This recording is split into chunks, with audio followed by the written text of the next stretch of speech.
وهاجاك dhageystayaal sidaad maqlayseenba wadamo reer galbeed ah oo uu hogaamiyo Mareykanka ayaa saacadihii la soo dhaafay duqeymo ay kaga jawaabayaan sunta la sheegay dawladda Suuriya ay adeegsatay ka geystay gudaha wadanka Suuriya qarax aad u weyn ayaa laga maqlay caasimada Dimashq ee dalkaasi waxaana sidoo kale la arkay uura ka baxaysa halka uu weerarka ka dhacay haddaba wararkii ugu dambeeyay waxay noo hayaa wariyahayga wadanka Mareykanka Maxamed Xaaji Xuseen Shiine oo imka qadka telefoonka ee Mareykanka si toos ugu jira Shiine haddii aad maqlayso Soomaali wanaagsan bal faahinta warkan ina sii maalin wanaagsan Bashiirow faafahinta warkaasi waxa weeye Mareykanka Faransiiska iyo Ingiriiska ayaa weerar ku qaaday 3 goobood oo ku yaala wadanka Syria taas oo jawaab u haba la yiri hubkii chemicalka ee Syria ay u isticmaashay dadka oo turunturoodeen wuxuu sheegay in ismaandhaaf kooxda Islaamiyiinta dhexdeeda ka dhacay uu hakiyay hore u socodkii wada xaajoodka ase yeeshee waxa uu ku nuuxnuuxsaday inaan dawladdiisu sidaa kaga hadhayn warkii subaxnimada waa nageynta Bashiir nagashi aad buu mahadsan yahay dhageystayaal imkana u diyaar garooba qaybaha kale ee barnaamijka وهاجاك dhageystayaal sidaad maqlayseenba wadamo reer galbeed ah oo uu hogaamiyo Mareykanka ayaa saacadihii la soo dhaafay duqeymo ay kaga jawaabayaan sunta la sheegay dawladda Suuriya ay adeegsatay ka geystay gudaha wadanka Suuriya qarax aad u weyn ayaa laga maqlay caasimada Dimashq ee dalkaasi waxaana sidoo kale la arkay uura ka baxaysa halka uu weerarka ka dhacay haddaba wararkii ugu dambeeyay waxay noo hayaa wariyahayga wadanka Mareykanka Maxamed Xaaji Xuseen Shiine oo imka qadka telefoonka ee Mareykanka si toos ugu jira Shiine haddii aad maqlayso Soomaali wanaagsan bal faahinta warkan ina sii maalin wanaagsan Bashiirow faafahinta warkaasi waxa weeye Mareykanka Faransiiska iyo Ingiriiska ayaa weerar ku qaaday 3 goobood oo ku yaala wadanka Syria taas oo jawaab u haba la yiri hubkii chemicalka ee Syria ay u isticmaashay dadka oo turunturoodeen wuxuu sheegay in ismaandhaaf kooxda Islaamiyiinta dhexdeeda ka dhacay uu hakiyay hore u socodkii wada xaajoodka ase yeeshee waxa uu ku nuuxnuuxsaday inaan dawladdiisu sidaa kaga hadhayn warkii subaxnimada waa nageynta Bashiir nagashi aad buu mahadsan yahay dhageystayaal imkana u diyaar garooba qaybaha kale ee barnaamijka وهاجاك dhageystayaal sidaad maqlayseenba wadamo reer galbeed ah oo uu hogaamiyo Mareykanka ayaa saacadihii la soo dhaafay duqeymo ay kaga jawaabayaan sunta la sheegay dawladda Suuriya ay adeegsatay ka geystay gudaha wadanka Suuriya qarax aad u weyn ayaa laga maqlay caasimada Dimashq ee dalkaasi waxaana sidoo kale la arkay uura ka baxaysa halka uu weerarka ka dhacay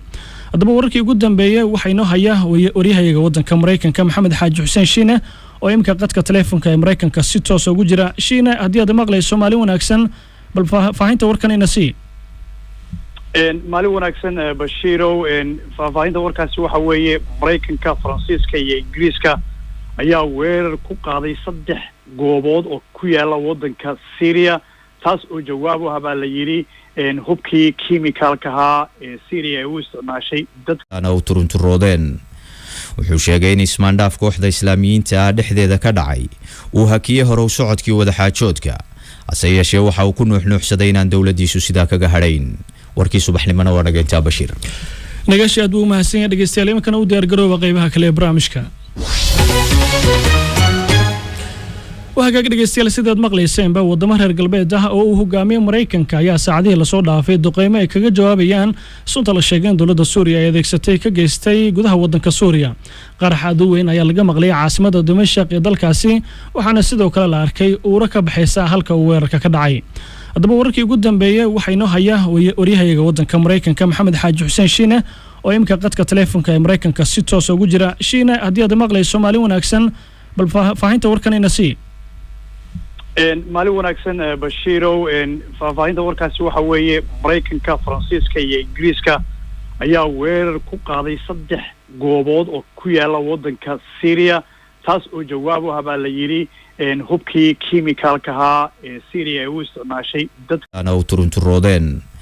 wuxuu sheegay in ismaandhaaf kooxda Islaamiyiinta dhexdeeda ka dhacay uu hakiyay hore u socodkii wada xaajoodka ase yeeshee waxa uu ku nuuxnuuxsaday inaan dawladdiisu sidaa kaga hadhayn warkii subaxnimada waa nageynta Bashiir nagashi aad buu mahadsan yahay dhageystayaal imkana u diyaar garooba qaybaha kale ee barnaamijka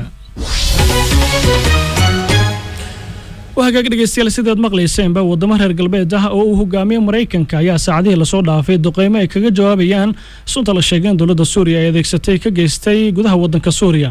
qarax aad u weyn ayaa laga maqlay caasimada Dimashq ee dalkaasi waxaana sidoo kale la arkay uura ka baxaysa halka uu weerarka ka dhacay haddaba wararkii ugu dambeeyay waxaa inoo haya waryahayaga waddanka Mareykanka Maxamed Xaaji Xuseen Shiine oo imka qadka telefoonka ee Mareykanka si toos ugu jira. Shiine, haddii aad maqlayso Soomaali wanaagsan, bal faahinta warkan ina sii. maalin wanaagsan Bashiirow, faafahinta warkaasi waxa weeye Mareykanka, Faransiiska iyo Ingiriiska ayaa weerar ku qaaday 3 goobood oo ku yaala waddanka Syria, taas oo jawaab u habaa la yiri hubkii kiimikalka ahaa ee Syria ay u isticmaashay dadka u turunturoodeen. wuxuu sheegay in ismaandhaaf kooxda islaamiyiinta dhexdeeda ka dhacay uu hakiyay hore u socodkii wadaxaajoodka,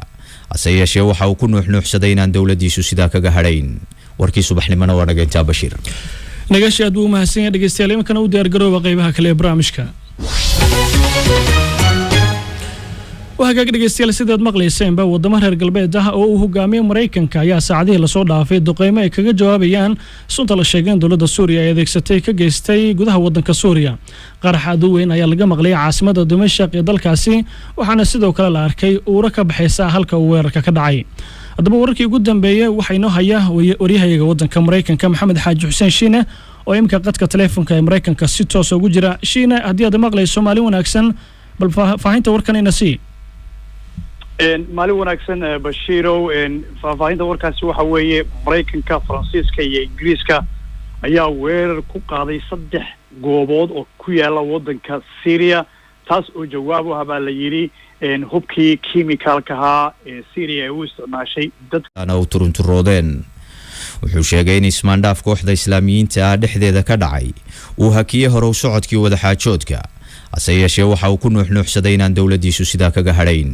warkii subaxnimana waa nageyntaa Bashiir. nagashi aad buu mahadsan yahay dhageystayaal, imkana u diyaar garooba